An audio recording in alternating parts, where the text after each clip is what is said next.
Herkese merhabalar, kanalıma hoş geldiniz. Bugünkü videomda kanepe temizliği nasıl yapılır onu göstereceğim. Çok basit, çok pratik ve çok kolay bir yöntem. Şimdi videomuza geçelim. Öncelikle karışımı yapmak için şöyle elimde bir leğen, onu göstereyim.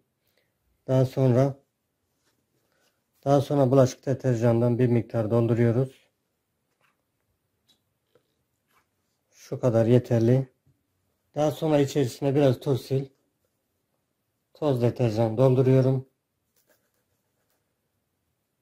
Şimdi de güzel kokması için hafif biraz yumoş üzerine döküyorum.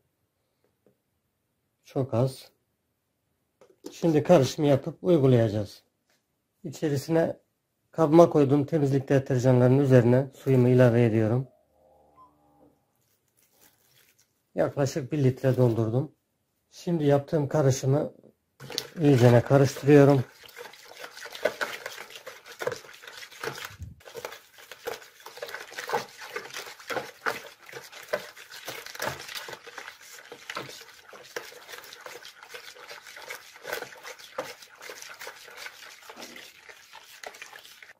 Karışımımızı yaptık. Şimdi temizliğimize geçiyoruz. Karışımım bitti. Şimdi kanepe temizliğine geçiyoruz. Bunun için bir tencere kapağı lazım.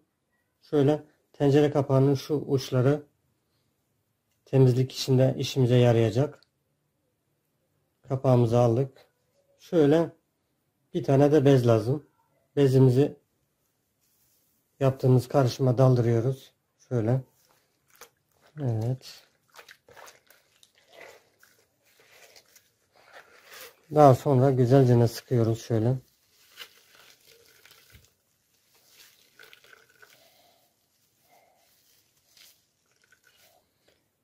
Karışıma daldırdım ve kuruttum. Nasıl temizlenir onu göstereceğim. Şöyle serdim buraya. Kenara aldım. Kapağımı şöyle üzerine bırakıyorum.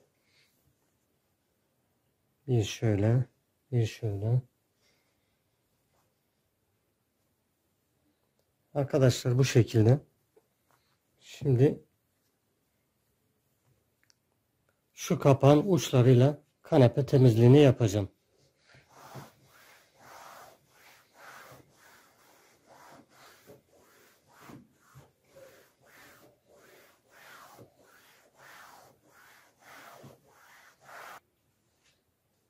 İnanılmaz bir temizliyor gerçekten.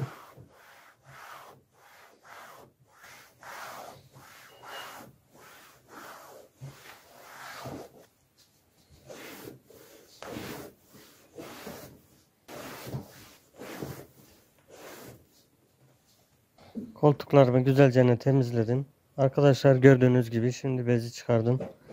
Bezin üzerindeki kirleri şöyle kapağın üzerinde de göstereyim. Kenarlarını gördüğünüz gibi simsiyah olmuş. Burada da gördüğünüz gibi kenarındaki kirler sırıtıyor. Nasıl belli ediyor. Koltuğum da tertemiz oldu. Bu yöntemi mutlaka denemelisiniz. Sizlere de kolay gelsin. Kanalıma abone olmayı unutmayın.